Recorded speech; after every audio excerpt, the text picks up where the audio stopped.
Donc notre objectif aujourd'hui, ça va être de voir un petit peu comment est-ce qu'on pourrait maquiller quelqu'un. Et pour ce faire, on va prendre cette photo de bébé et on va essayer de la transformer en clown. Donc pour ce faire, ben, ça va être très, très simple. On va commencer par dupliquer le calque, CTRL J, et on va faire ce qu'on appelle une séparation de fréquence. Donc séparation de fréquence, le calque du bas c'est simple, on fait un filtre avec un flou gaussien, moi je mets en général aux environs de 40. Ok. Et le calque du dessus, quand on doit le faire, ici c'est un JPEG que je prends, donc c'est image, appliquer une image, on enlève le calque 1, vu que je suis en JPEG c'est une soustraction, échelle 2, décalage 128. Si j'étais en RAW, ça serait en addition, échelle 2, décalage 128. On met un OK, et ensuite on passe ça en lumière linéaire. Au-dessus de ce calque-là, on va venir lui mettre un calque vide et on va commencer par aller essayer de lui dessiner. Bon, par exemple, ici je vais prendre le bleu qui est ici.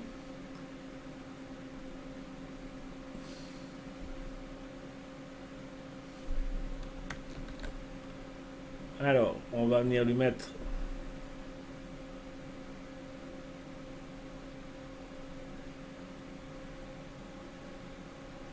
quelque chose comme ça.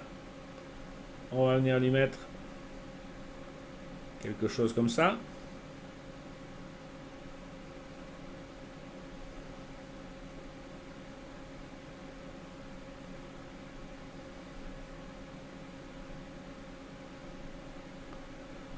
On va essayer de lui donner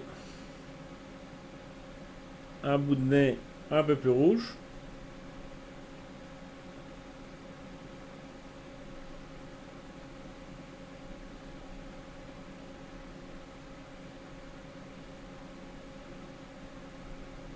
Un tour de bouche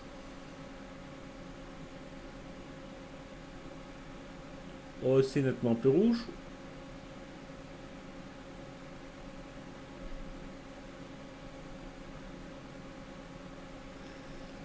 Et on va reprendre du blanc. On va venir mettre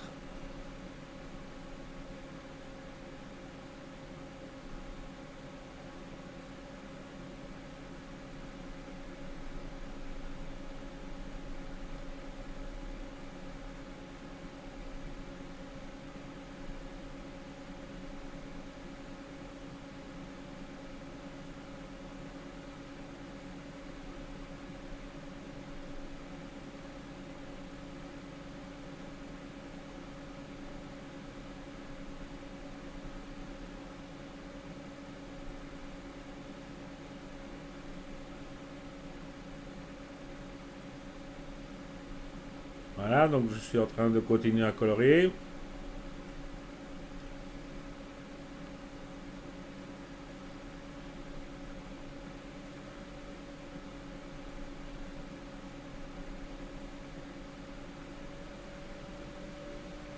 Ok. Donc ici, donc, au coloris. Et ce calque-là, comme tout à l'heure, on va aller prendre un filtre et faire un flou et un flou gaussien de quelque chose de peut-être un peu moins violent, mais quelque chose comme ça. Ok. Donc, grâce à ceci, on se rend compte que on a gardé évidemment les textures de peau, etc. On peut éventuellement, pour moi, le diminuer un peu, parce que c'est un peu fort, donc diminuer l'opacité. Et donc, de cette manière, on voit retransparaître les paupières, etc., grâce à la séparation de fréquence. Si on n'avait pas fait cette séparation de fréquence, il était assez difficile de retrouver les paupières et des choses comme cela. Donc voilà, donc c'est comme ça qu'on peut s'amuser sur un mannequin à, je veux dire, changer l'ombre de ses paupières ou des choses pareilles. Donc c'est grâce à cette technique, ici, ben, c'est la transformation en clown.